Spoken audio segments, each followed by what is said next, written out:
Good morning, beautiful souls. Well, hope everyone slept well last night. Woke up and I don't know, just felt a little weird this morning. But the two words I got was really, really good from the Lord. One of them was let everything you do. What was it? First Corinthians. I forget First Corinthians.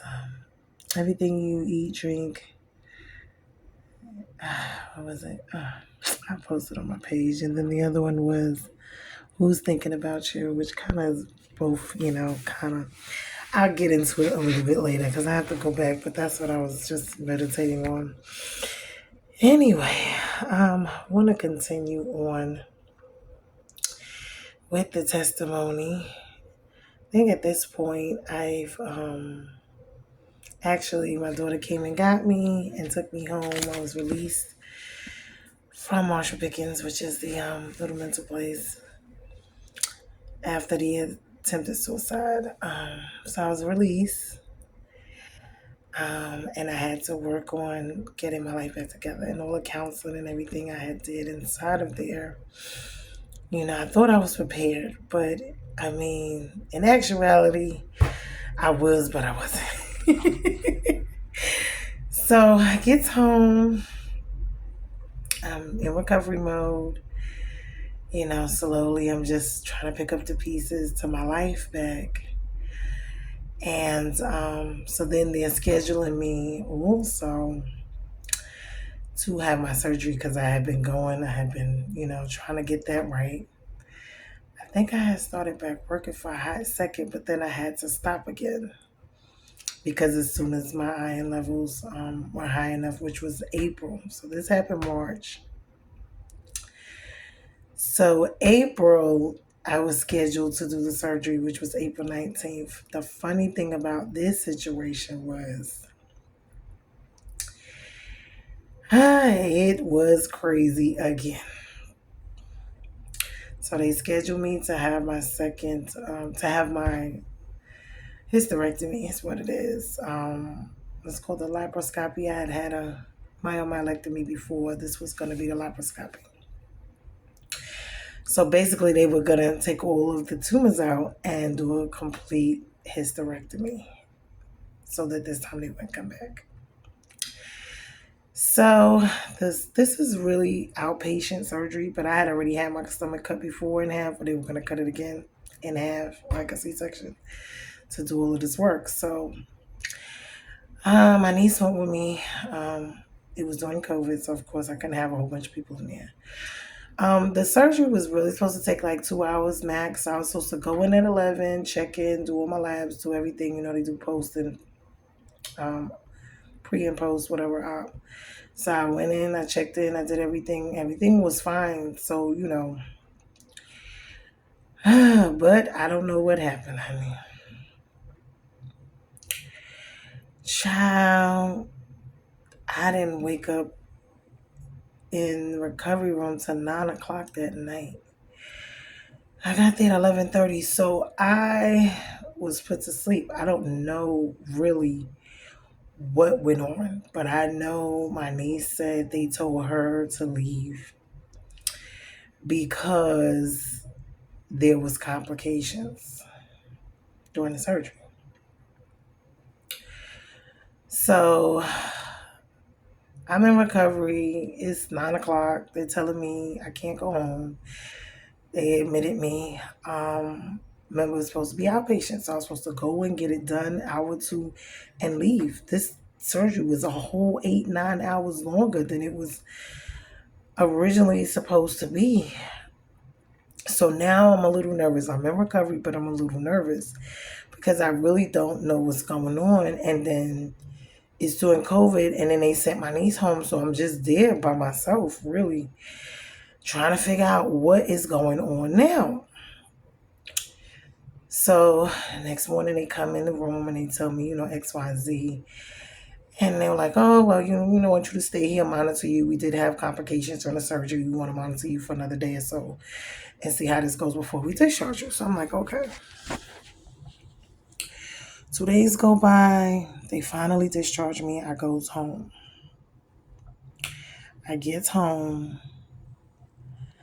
I couldn't eat. I couldn't drink. But I was on a special anything, and I was on liquid diets anyway. Whenever you get your stomach, have major surgery like that, you cannot eat solid foods, whatever. They make you do liquids, slowly introduce. You do purees. Then after that, they slowly introduce to you solid food. So like I may have to do nothing but liquids for a week, and then the next week I could do purees like baby food. Then the week after that I could try to do like soups and stuff like that, soft stuff. But the recovery time was at least about three months. It normally takes about that. You don't even go back to see them till 6 weeks after. But when you get your stomach cut in half, you already know, you can't sit in water, you can't drive, you can't this, you can't cough, you got the stitches. So it's a lot that goes with that. And then 6 weeks is when you come back and they check you. But depending on how you heal and what all was done, But for me, they told me I needed to be out of work for 3 months. They told me that automatically. So I gets home and I'm trying to eat, like the little broth and stuff. I start throwing up. I couldn't keep nothing down. Couldn't keep nothing down. Throwing up. Not knowing what's going on. Feeling so weak. I'm throwing up. So I call my daughter to come to bring the medication. It's just me and my son in the house. And I can't go downstairs. I can't do this. I can't do that. I can't get out the bed by myself. I can't because of the stitches. So I'm like, so I was just throwing up. I threw up some green stuff, the bowel. I was like, and I told call the ambulance, we need to go back. I said, I can't. So they come to get me, they take me back to the hospital. They automatically admits me. They said I had a bowel obstruction.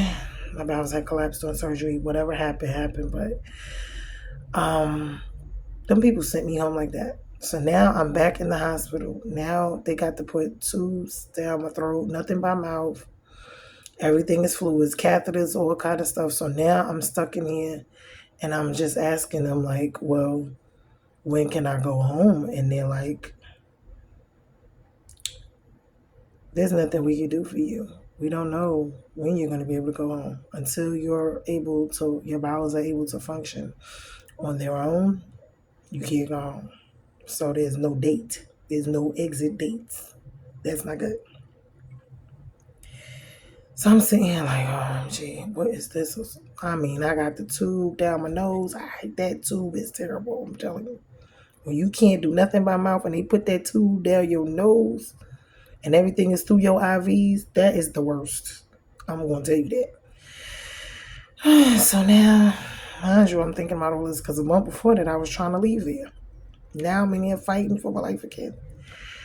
And didn't know what the doctors did because to this day, I still don't know what exactly went wrong with that surgery because that surgery should not have taken that long. I never really got an answer. So I'm in there, I'm trying to figure out what's going on. So I had to be in there for about another week or so. He was like, oh, you need to walk, you need to this, you need to that. So I'm in there walking, exercising, you need to get your bowels back moving. I mean, my bowels was not moving, they were just not moving on their own. Like the peristalsis. So I'm in there, I'm drinking all kind of, well, I'm not drinking anything because everything is by mouth. They're putting everything in my IV, the fluids and stuff. So this was just crazy. So I'm like, Lord, what is going on? I'm like, I don't know. So I was there maybe a week because I was in ICU again. I don't know if it's a week, a little over a week, maybe a week and a half. And I was just so tired of being in. I was like, Lord, I don't know what's going on. Either you're going to heal me or I'm just not going to be going home because that's what they said. There's nothing they can do. When they tell you that, that means, listen, either you walking out of there or you're not. So I'm in there praying. I'm laying on my back. I'm just like, Lord, look at the ceiling. Like, oh my God, I just can't with this. I'm back in here again. Where I don't want to be. So finally, one day out of the blue, and I tell you, God is so good. I was able to keep some stuff down. I was able to, they had to take me, to check, do x-rays. They do the little MRIs and all that type of stuff. See if I got any type of movement. And I think, what was it? I had gas. I passed gas. I had to use the bathroom or something. And finally, they were like, okay. They finally took the stupid tube from down my throat. But I still had to stay there. Still had to do fluids for a while and stuff like that for them before they discharged me again. So I had to do fluids. Then I had to do the puree. Then I had to, once I was able to do a little bit of something solid, and I was able to go home. So this still was not, and then I had to go home and still heal. So this was just, mind you, this was a lot because I done tried to commit suicide the month before, got to have the surgery. I was in the process of doing all of that anyway, because I was having the iron infusions.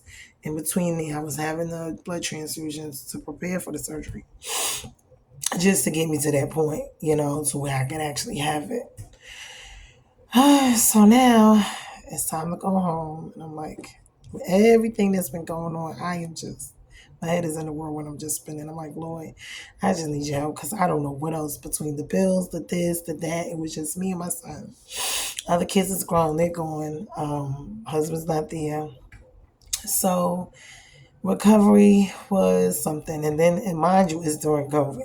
So stuff is shut down. Remember, this is April 19th of 2020 now. So it's after that because I had the surgery on the 19th. I didn't go home until probably a week or two later. So we're talking almost May, Mother's Day, whatever.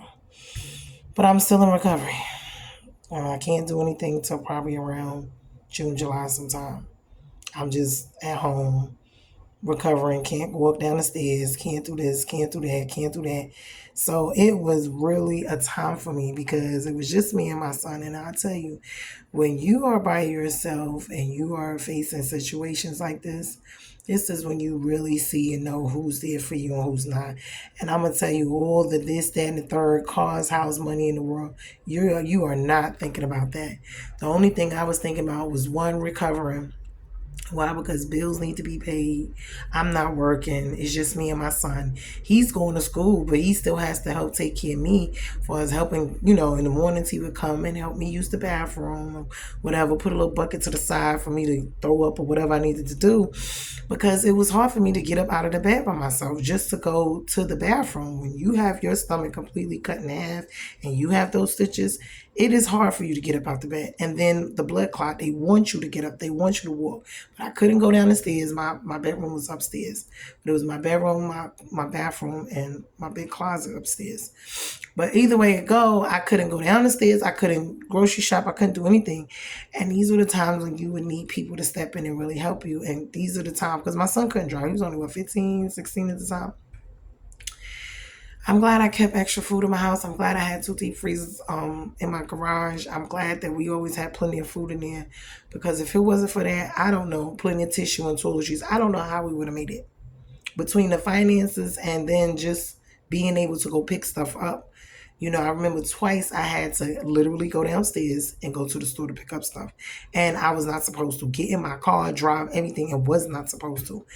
But like I said, this is why when it comes to certain things, it really doesn't matter. It doesn't bother me anymore, because these fleshly things here that we kill ourselves for, like I said, don't mean nothing. But mind you, at this time, finances is crazy because I'm not. So now I'm having issues. I had to do a forbearance on the house, paying all these bills when you don't have the income coming in.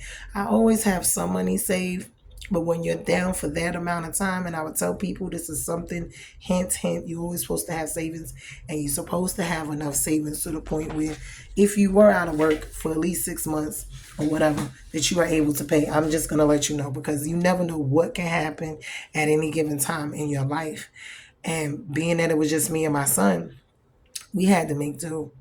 I just had to push and fight and get through it, whether it was taking a Percocet before, I got up to go to the bathroom, if I had to hold my stomach and get up out of the bed and go by myself, whatever it was, I had to do it because no one else was coming to do it for me. You see, mind you, my husband went to the hospital. He knew I was sick, but folks don't care for real. You see what I'm saying? And when they really don't care, even my kids, they have lives and stuff, they were grown, but I can't remember them coming really like that to check on me. They might call or something like that, but coming to help me, get out of bed. I had issues with wiping myself, all kind of stuff, like just simple everyday life stuff. I'm telling you, this stuff was really an eye opener for me, and it changed my perspective with a lot of things. And it was nothing but God, me and God through this whole situation. And I love my son because even though he was young, he was there. He did everything he could for me. I mean, he was going for 8 hours during week for school. Um, if not, if they had virtual learning, he would be at home. But either way it went, it was just a lot. So when I finally did get recovered and whatever, was able like June, July sometime to go back to work, I was so behind on some of everything.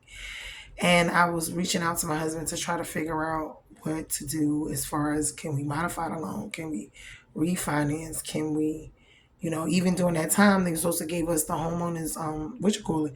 They didn't give me any relief for my home. I don't know why. I reached out several times, let them know what my situation was, and they didn't. Mind you, during COVID, everybody was getting PPP, some type of assistance. Some, as a homeowner, we were supposed to got homeowners as a relief. My mortgage was never behind, and it was never late in all the 3-4 years that I was there. So I didn't understand that either. So now it's coming up to the time for me to start having to pay back. They are going to double the payments because all I could do was the forbearance, and I wasn't able to sign anything by myself because he was supposed to sign everything. They let me do the forbearance, fine, that was it. But modifying and refinancing, they wouldn't let me do, which pissed me off. So it was either that, sell a house, and then he didn't want to do that either. I'm just like, there was no options, there was no relief. This is what really put me, over the edge, because whether we're together or not, please understand something. You don't have to drag me. You don't have to make this to the point and the extent of where my life is just going to be terrible. Move on. I move on, and we go on about our business, because at the end of the day, if the house is in both our names, it's going to be on both our credit anyway. It really doesn't matter. You see what I'm saying? But you want me to pay it off. You want me to pay it, but you want to reap the benefits of it. That's crazy. But see, people, this is what people do. And I would say it's not even people, it's demonic. Because when you're dealing with stuff like this, that absolutely makes no sense. That's what it is. It's not just a natural battle. This is a spiritual. This is him and his spirit and his evil spirit, and him allowing the devil just to use him to do all of these crazy stuff. I did my stuff to him. I did some. I'm not gonna lie about that. But by this point, all of that was over with, and we were both doing what we were doing. It just is what it is. Once he saw it was just to that extent, I feel like he should have stepped in and been like, oh, well, but only way he would step in is if he wanted to get some money, or if it was something in it for him. Other than that, he wasn't stepping in to help pay for nothing, help do nothing. And this is, I'm telling you, you will know who loves you, who cares about you, when you go through stuff like this. This is why as much as I love people and want to, I have to guard my heart, because at the end of the day, no. And certain things I just would not do to people, period. So it's getting to the point where I got to start back paying. They want me to pay more than what my loan is for now, because I'm behind on payments, like 3 months behind for the 3 months that I was out at work, out of work, at home, whatever. Um, so I just decided, I was like, listen, I'm just going to let the house go, because if you're not, I tried this. I got 3 offers on the house. I was actually going to sell it. One of my nieces was going to help me. She's a realtor. She was actually going to help me. We had 3 offers. I could have sold it. He didn't want to do anything. We sent him the paperwork. Didn't want to do nothing. So I just said, you know what? I'm not going to sit here and continue to do this. I packed my stuff, and me and my son, and I just moved into an apartment, moved out of the house. I said, because once this house foreclosed and it's on my credit, I won't be able to move nowhere. See what I'm saying? These are all the things that you have to think about. I mean, when I tell you, these are serious things. And you better know the person you're dealing with. I'm telling you, before you do anything, you better know who you're dealing with. Before you say I do it, you better know who these people are. So I moved into the apartments. I got my stuff out, half of it out. I left the other half in there. I'm glad I did because when they'll come and padlock it and you won't be able to get nothing out. So I was like, let me be a step ahead. Let me just find somewhere else to go, and I did for all of this hidden credit. The time my car was behind, I was trying to do some stuff with the car. That's a whole nother situation because I ran into some stuff trying to buy me another car. I mean, it was just a lot. So I move out. Me and my son moved into another apartment. Left the house. Half the stuff was in the house. I just took 2 bedrooms out and the living room set. The other 2 bedrooms, dining set, and all the other stuff was just stuff in there. I think I took my washer and dryer out of there too. Put my 2 deep freezers, all the other stuff. Everything else was in there between the garage. Everything was in there. So I'm in the apartment. I had to start back working. At this point, I'm working 2 jobs. Oh my God. I started working 2 plant jobs, child. When I tell you working 2 plant jobs is not the business. I was working at Bosch and I was working at Frank and Shay. And I was full time at both of them. Only thing was with Bosch, I did every other weekend, so it was times I had to work 14 days straight at that one job.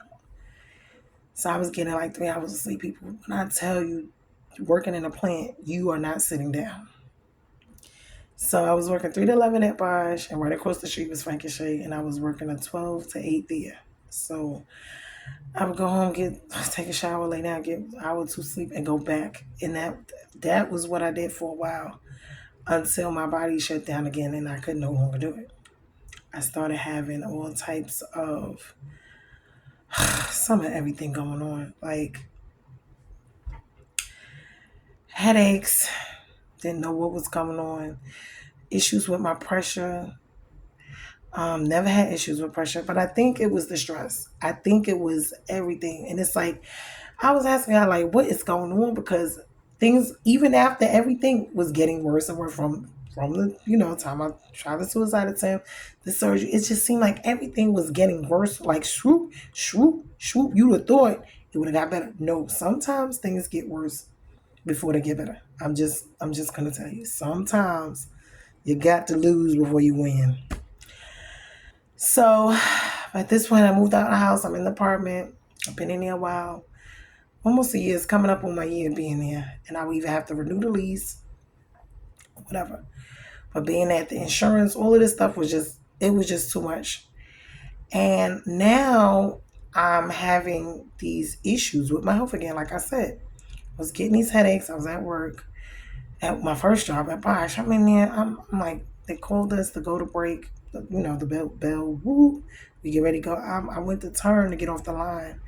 And honey, I was spinning. I almost like passed out. I don't know what was going on. I knew I had a headache. I had a headache for a couple of days. It just was, throbbing headache. I'm not paying it no mind. So then the team lead came and she asked me, she said, are you okay? Are you okay? And I'm like, no. I'm like, I got a headache and I feel a little woozy. So they call the people to come take me to the back, and I go back there. My pressure was 147 over 103. She was like, oh no. She was like, you can't be here. We got to send you home. You need to. She's like, no, you got to go to the emergency room.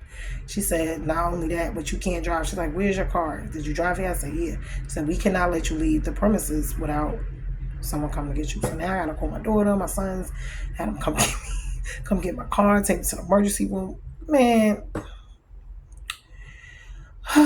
So I get to the emergency room, they give me the Tramadol, do the IV. I'm in there. They like, oh, we see issues with your heart. We see issues with this. I have arrhythmia. They don't know what's just causing it, but the headache was my pressure. So they give me the Tramadol, put it in my IV. I'm sitting there. It's like for a couple hours, then they let me go. So I'm like, all right, they told me to rest. I had this happen to me, the same thing. I would say over a month, over a 6-week period, every other week I was in the hospital. Same thing. Not knowing what's going on. They don't know. I need to see the specialist. They don't know. Finally, both of my jobs was like, listen, we can't do this with you. Until they figure out what's going on, we cannot allow you to come back to work. So now I'm out of work again. Both jobs. Here we go. And insurance only pays so much because when you're paying for everything out of pocket, you have, But even when I was in the hospital both times before, hospital bills, because even when you have insurance, they only pay for certain stuff and then they bill you for the rest. So it's like, you got two ICU stays on March 9th, April 19th. Right. Then you got, listen, this is getting to be crazy. I already got the house. Then they came and got my car. Man, listen, came and got my car. I was like, yo, let me leave. So I ended up where I am now, which is going back home to New York because it was just too much. When I tell you it was just too much, it was too much. Come to New York. What was it? This was about 2 years ago. Not quite two. I said, son, we about to leave everything again. We about to go. I need help. I need support system. I need something. Out on the bus. Told my kids that I was leaving from down there. And honey ended up where? New York. Ended up in the shelter. Nowhere to go. Me and my son. Long, hard road. It was embarrassing. Like I said, went from everything. Still not divorced. Still not divorced. The shelter was a situation. I went through a lot in there. Got there, they didn't really want to help because, they saw I hadn't been anybody's sister.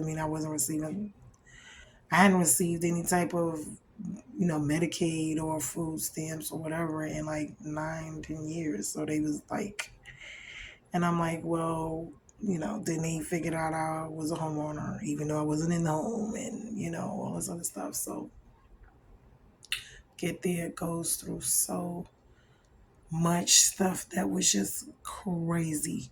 When I tell you stuff that is really just don't make any sense. And I know when stuff is happening that doesn't make any sense, even with my kids, because even my son, he was having some issues. I mean, it's just.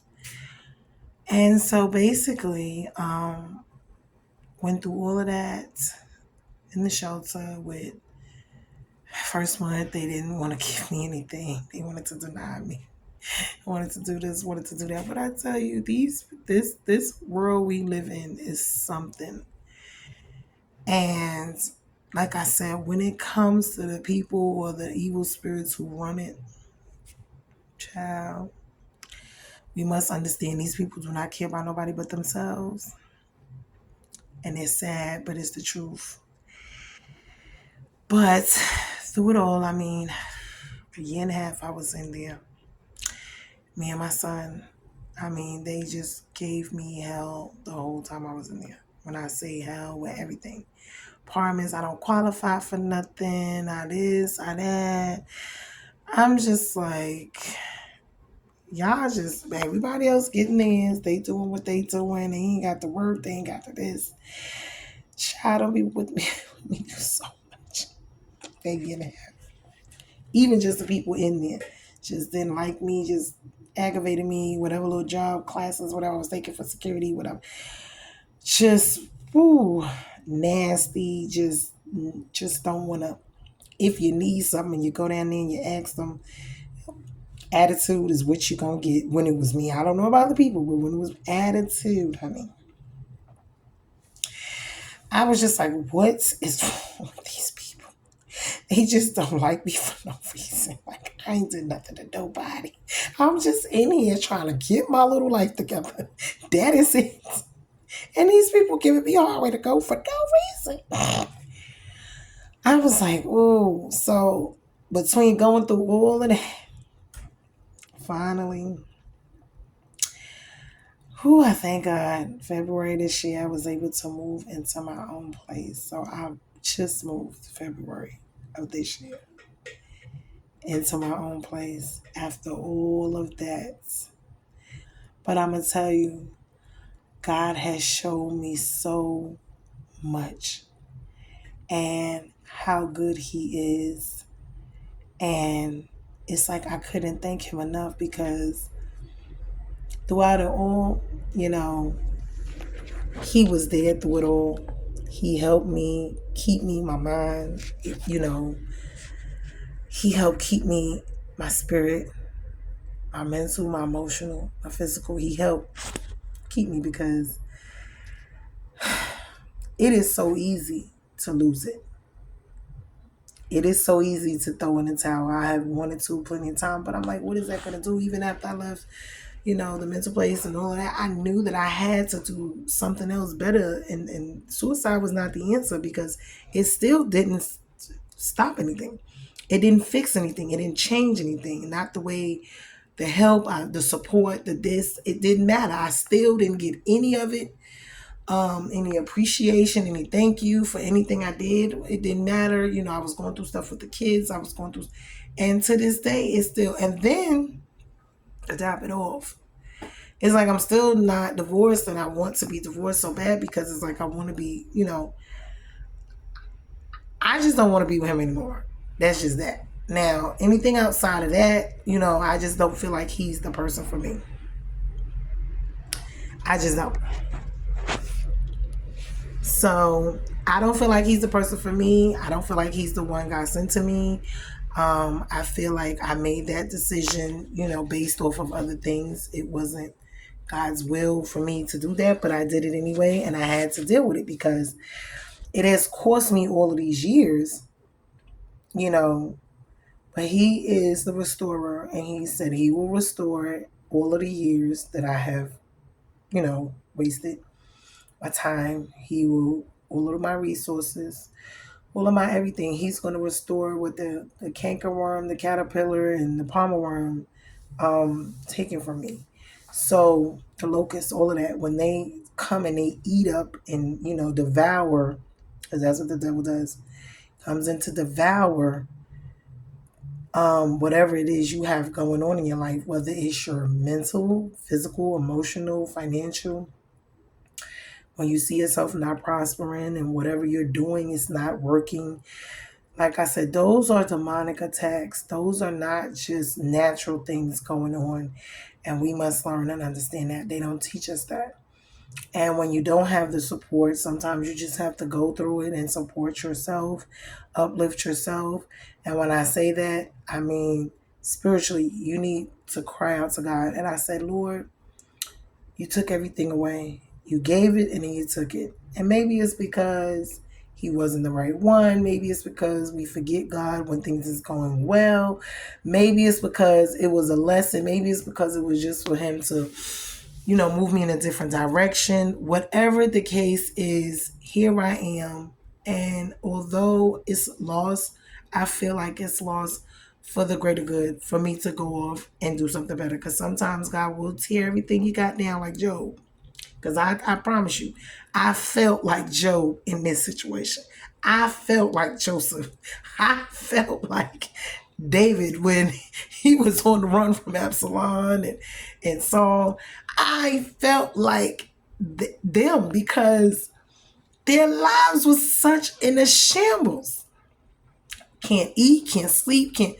And the only one that could comfort me was God. And that's why it's like now, you were reading that scripture earlier, everything you do, give it unto the Lord. And I got to find the scripture. And what is His thoughts towards me? And He had to show me, and He had to let me know, and He had to be there. And, all the tears that I cried over the years and all the everything that I went through with everybody.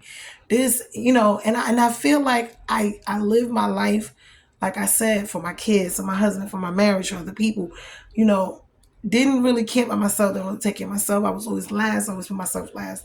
The world and what it thinks of me and what I have, what I don't have, how I look, and after a while, you got to understand that anything in this world is subject to change.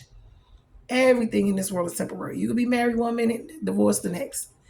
You could be, healthy one minute, next minute you're not.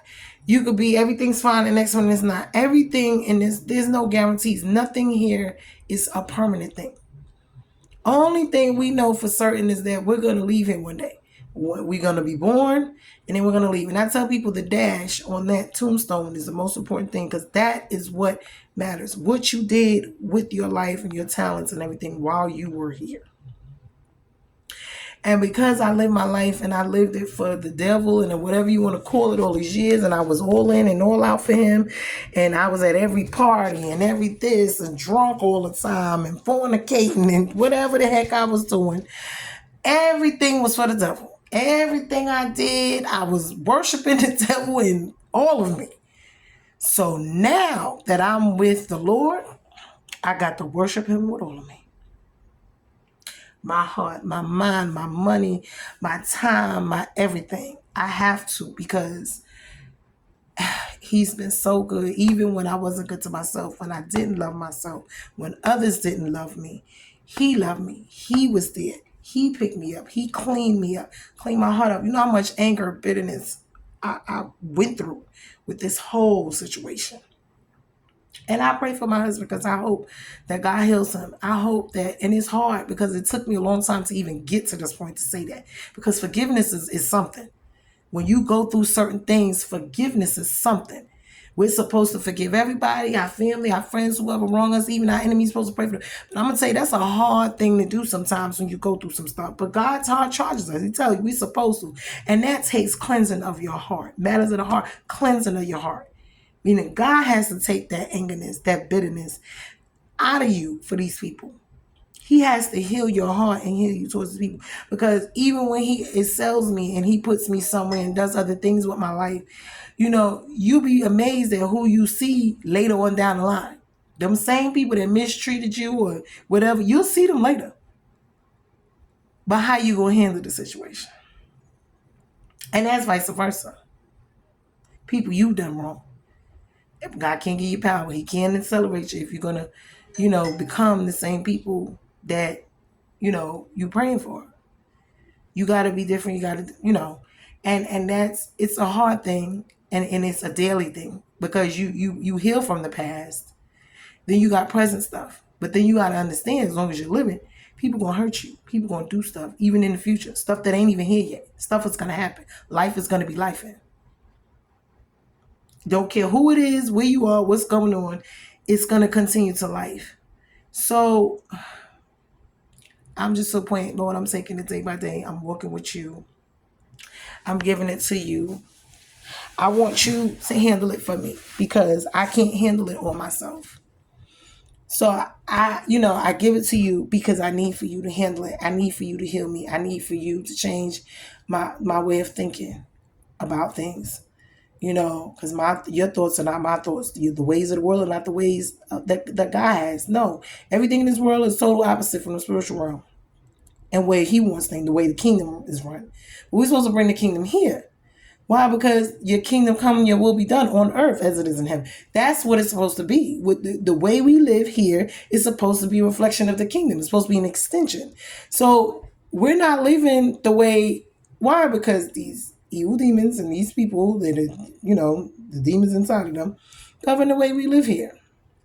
And it's not about, you know, anything kingdomy here. It's about greed, what I want, what I need, what whoever hates ain't gonna have, and I covet, I don't like you, you not gonna have it. And, you know, this is what goes on. Well, I'm better than you, I look better, I have more, I this, I that, whatever. And it's all, you know, to our destruction, because none of it matters. Got the women walking around, oh, my body better. They going to get their bodies and their booties done. And oh, these, you know, this and that. And this one better than that one. That one look better than that one. That one got more than that one. That one smarter, educated, got more money in business. Honey, none of that matters. The grave is still the same when we leave here. And that's so, will depend on where it's going to go, baby. You better hope you're going in the right place, because that's all that matters at the end of the day when we leave here. Where's your soul going? Because you ain't taking none of this with you, including that booty and that body. The men, oh, they want this and they want that, and then the women want this and they want that. But the attack is really so much bigger than that, because we arguing over little simple things, these little small battles. When the war is trying to be ran, we trying to win the war, and that's in the spiritual and in the natural. Why? Because it's so much more important things than that. Number one is the souls. These people out here dying every day. Our kids killing each other. The music, the everything, these people who are running everything. Look how evil and demonic the LGBT community. It got everybody thinking you're supposed to be gay and it's the right way to be, the right way to live and do this. Like, come on, we have got to get back, because they took God out of everything. And you cannot tell the creator how to run the creation. You just can't. He is the manufacturer. He built and made everything here. So we need to run things the way, that's the only right way to run it. Everything is going, from the environment. They're tearing that up. We're supposed to be fruitful and multiply here. We're supposed to be here, live this life, be fruitful and multiply. The devil attacks families. He attacks relationships. He attacks marriages. Why? Because these are things that are important to God. They are. Having a relationship with him is important. Taking care of the planet, the earth that he gave us, the animals, that's important. Why? Because he gave us these things. He gave us dominion and power over these things. He entrusted us to take care of each other and these things, and to worship and love him, and follow his laws of the world and the land. Right, because this is what we're supposed to do here. Put us here to govern this place the way he wants us to govern, not the way we want to. These people doing so much. They're trying to clone. They're trying to the life for everlasting. They trying, AI is taking over, trying to live forever. That's not godly. That is evil and demonic, and everything that they're doing is evil and demonic. And you got to think to yourself about the spiritual and what is more than what you just see. Because there's more behind the stuff that they're doing than what meets the eye. It's not even about the money anymore. It's about the spirits. It's never been about the money. It's about control. It's about power. This is what they want. To run you, to govern you, to tell you what to do. Have that power like they're gods in your life. What you can and cannot do to yourself, to your children, everything. To the earth. They run everything. When we were put here, God is the one put us here. He the one to run. This is his earth. He created it. So everything here was free. We pay for everything. And these people are so greedy and they are so ruthless. They're spirits. They can have it all and still will see you on the street just to raise rent, just to raise this, just to do this, just to do it. Why? That is so evil and demonic. You have someone starving with nowhere to go on the street while you sitting in $1 million mansion just because? You don't need all that money. And my thing with my brothers and sisters in the churches, I'm sorry, but I have to say something to you too. I love y'all to pieces, but y'all need to get out here and do better with the funds that y'all have, because there's so much more we can do when it comes to feed it. God says it in his word that this is where blessed is those who fed him, clothed him. Yes. Why? Because when I was hungry, you fed me. How do we feed you, Lord? When you fed that homeless person on the streets, when you came to visit me in the prison, when you do these things, charity, which is love, there's no love here. And when you think about it, the love, the long suffering, sometimes you have to suffer along with because God suffered long. Christ suffered long on the cross for us. So when we think about these things, we have to think about, and we're not worthy, but he does it anyway. We mess up. He loves us anyway. Chastise us when we do wrong. But here we are. We're charged to love one another, forgive one another, long suffer one another, be therefore, be kind, be good to one another. But where is that here? Where is it? You got to teach a child how to behave. They already know how to be bad from the time they're born. But see, that's the evil, wicked bloodline, and Jesus came to fix it. But we have to choose. We have to choose who we're going to allow to govern our lives. Is it the evil spirit of the devils, Or is it the spirit of the Holy Spirit of God that we're going to allow? Because this is a choice we make. God does not force himself on you. He allows you to choose. We all have free will to do whatever we want to do here. But what are we doing and why? Is it for the kingdom? Is it, is God getting the glory out of our lives? Because one day when we leave here, we got to give account for our lives and everything we have done, everything we have said, everything. And when you look at yourself and you look over your life, we can lie and hide and pretend, put these fake, phony masks on, cover it up, make it look so wonderful. Every day the ugliness is inside. But honey, when we go home, we really know what's really going on. Because we do it to people every day. Go out, put the mask on, and come home and take it off. The real us is there. You got to deal with you every day, all day long, no matter how you are. I'm not perfect. Nobody is.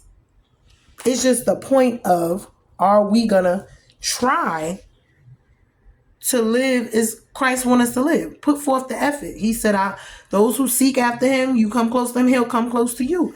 But he's not going to deal with you if you don't want to be bothered with him. He's not going to force himself upon you. So I thank him, for the lessons that I've learned, even if it took all of that. Like I tell people all the time, it may have taken me all of that to get to where I am today. But I'm so thankful and I'm so grateful. And I know I can't live here. I can't live here. I can't do it without him. We walk through the valley of the shadow of death every single day, all day long. You never know when you're going to leave here. We need his rod and staff to comfort us, to guide us through through that valley, that shadow of death that's on each side, all around us at all times. We need him there because he's the only one that knows the past, the present, and the future. He knows how to correct and protect us from all these evil snares. There's stuff that goes on that you don't even know goes on that God has protected you from. And as I said, I just thank him for that. There's a lot of stuff that goes on I didn't know about that. Guess what? And nonetheless, he protected me from it. Sometimes a no is a good no. It's something to protect you. A delay, a this, a that. And I'm just sharing this because I want people to understand. And with all that I went through, I count it all on joy. I thank him. And for a long time, I was angry. I was hurt. I was upset. I didn't understand why I had to go through so much, why I had to do so much. And I was like, Lord, why? And now I understand why. And don't get me wrong, this walk is just every day I'm learning. He's showing me, he's correcting me, let me see stuff in me that's still there, and what he wants me to change and do differently. And it is what it is. I am still a human person, and I'm a spirit having a human experience here. He's showing me how to live here, but not be of here.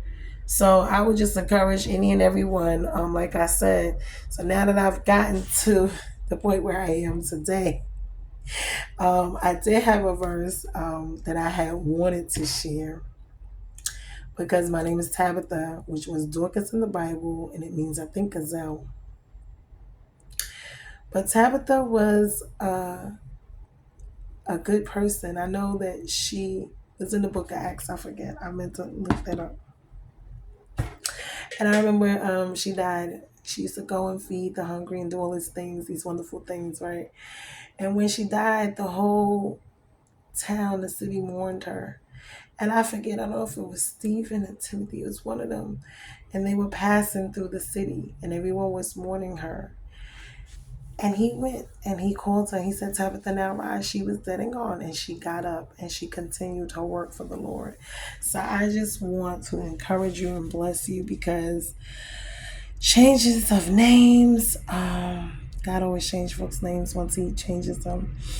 Even in the Bible, Abram went from Abram to Abraham because of the covenant. Who was it? Went from something to Israel. I forget who it was. Went to his name ended up being Israel. Was it Jacob? No, not Jacob. Was it Jacob?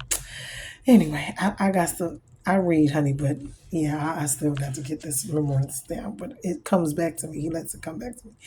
But I just want to say that because I'm a new creature, I'm a new person, and with all that I went through, I am so thankful, and I'm so happy that he has changed me, that he has delivered me. Not only for me, because my life is not just about me, it's about my family, it's about my friends, and it's about others out here. So this whole testimony, which it was long and hard for me to get through, and it's some stuff I still haven't got, but it is what it is. God is going to get the glory. I hope that all of this is, someone's learning, is helping them. I just get up every day, I read my word, I pray, I ask God to help me and let Him to guide me each and every day what He wants for me. And I'm always seeking to please Him, to keep a smile on His face, to love Him, and for Him to be proud of me. That's it. When I leave here, I want Him to say, "Well done, my good and faithful servant." I love my other brothers and sisters in Christ. I want to see them win, even the regular people that are not in Christ. I pray for their souls. I pray for all of the souls here, because I want God to come and send revival, and all of the souls be saved. I don't want any to go, like Christ said, God doesn't want anybody to go to hell. I want them to choose to be with the Lord. I want them, because choosing to be with Him is not Him forcing. He doesn't want to force you. He wants you to come and do this willingly with a glad heart, good thanksgiving and tidings of joy, in His kingdom, His work, because it's your life, and not only that, it's your spirit. He wants you to be grateful and glad and happy and when you're with Him, you will start to see the joy, the peace, and all of the things that He brings to you. In your life, and it changes you completely. It changes your mentality of, the mental over to the spiritual. You're not, just thinking about what you see here in this world and what's going on. Like, a lot of times I really don't know what be going on. I have to, when I do go online, but I have to pay attention, because I do have to know what to pray for, like the clips and the little stuff, the bombs, the wars, just got to keep myself, watching out. But to be entangled in it like that, no, I can't, because it's too much worldly and carnal. But I just thank Him, and I thank you guys, and I hope this blessed more than anything. I just hope it blesses someone. I covered a lot of topics in here that hopefully can help someone who was molested or went through domestic violence or committed suicide or death of loved ones. I've been through so much, losing their homes, losing their marriage, almost losing their life twice. I have been through so much, and I'm quite sure there's so many others out there. But I thank God, you know, for it, because it got me here. And if that's what it took, then hey, that's what it took. So whoever's out there and you're going through it and you're having issues and you're missing the mark and you're not perfect, like I said, I'm here for the ones who's not in abuse, the ones who didn't get it right all their lives, the ones who have a lot of issues, the ones who are hard-headed, the ones, who are backsliding or who just do it. God still loves you. He will meet you where you are. He wants to have a relationship with you. He died on the cross for you. Understand, there's nothing, he wants you to love him. He wants to have a relationship with you, but it is up to you. He's not going to force you, but he will teach you. He will show you himself how to live here and walk this thing out with him. But you have to let him take the lead. You have to surrender your life over, and allow him to guide you and teach you. But more than anything, the love that he's going to show you is a love like no other. You're never going to find a love like the one he's going to give you here. I don't care if it's your mama, your daddy, your sister, your kids. You will never find a love like his. And you will never know how to love someone until he loves you first and teaches you how to love. But anyway, my beautiful souls, I am going to end this video, and I am hoping, not even hoping, because I know that God is going to do it. He's going to do it. And I know it. And it's going to bless me just to see other people blessed. I sit here and I watch others on here in Christ, and I learn from them, and I'm loving it. Their lives, the other, YouTubers or ministers on here. I'm so thankful for you guys. I watch you guys. I'm learning so much from you guys. Yeah, I know it's hard. It's rough at times. Thank God for you guys and your lives. I thank God for your testimonies. I thank God called you into the kingdom to be a blessing to other people because, honey, you may not think that you bless other people the way you do, but I'm telling you, I'm subscribed to a lot of you guys, but I love you to pieces. Keep doing what you're doing. I thank God. Please pray for me. I'll pray for you and your families to keep you in strength and to keep you in this fight that we all have. And I love you guys and I thank you so much. I'm going to be out. All right, later.